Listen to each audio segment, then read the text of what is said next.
नमस्कार, मी ॲडव्होकेट गायत्री दामोदर.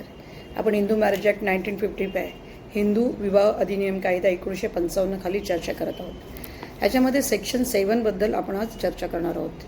याच्यामध्ये हिंदू विवाह कायद्याअंतर्गत विवाहासाठी लागणारे विधी याबद्दल माहिती दिलेली आहे.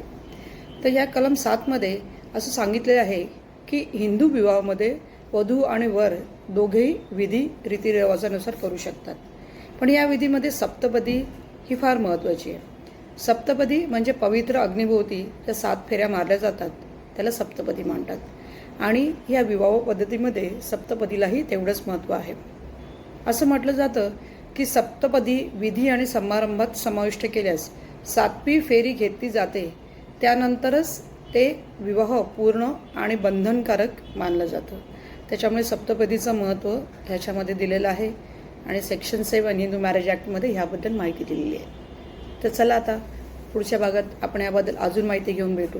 तोपर्यंत नमस्कार.